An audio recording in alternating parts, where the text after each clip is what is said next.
Hey guys, today I'm bringing you a video with me and my teammate Oliver driving the IS8. And the reason I was driving this is because he had just gotten the tank and he asked me how to drive it. So I figured, like, because I really love this tank, why not just show him? So we start by going to base A, because as a Heavium you can pretty much get anywhere with this tank.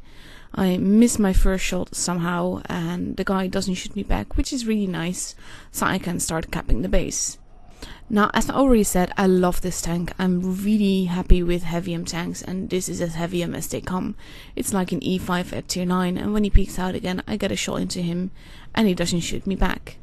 So when we cap the base, I decide to go through the water and not the bridge, because the bridge would make it easier for him to shoot me, whereas going through the water means that I can use the house as cover, and he doesn't seem like a particularly smart potato, so I have a feeling that I'm not in that much danger.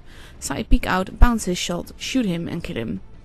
By now the enemy team has 2 bases, and I bounce a shot from one of the campers, and I know that we need to get another base, because you never know, you always need 2 bases so that you have the upper hand.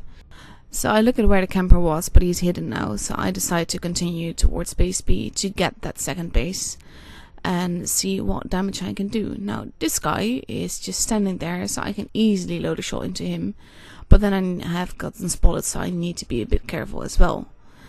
The Waffenträger doesn't pay any attention to me, but I do take damage from other tanks, so I decide to better be safe than sorry. I go for the base, because from there on out I can also shoot tanks, which is just fine.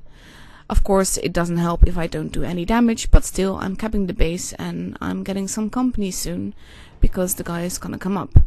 I bounce a shot and then I shoot the other IS8 on the enemy team. I bounce another shot in my ass, which is always nice, and that goes to show that as long as you're being very mobile and you're wiggling and you're moving, this tank can be so troll, and I absolutely adore it.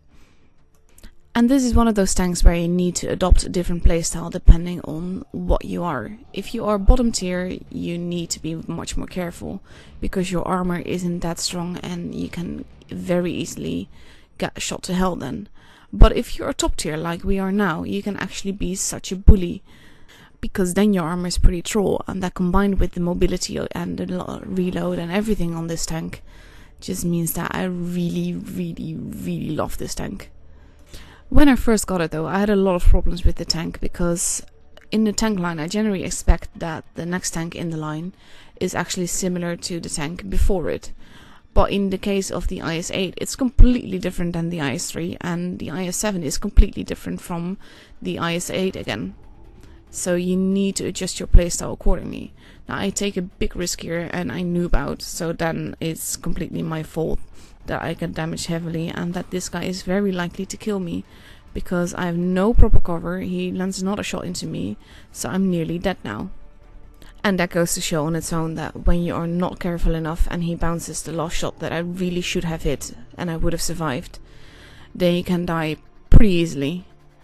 So now my teammate is going forwards and he's going to deal with the other IS8 and he's gonna survive.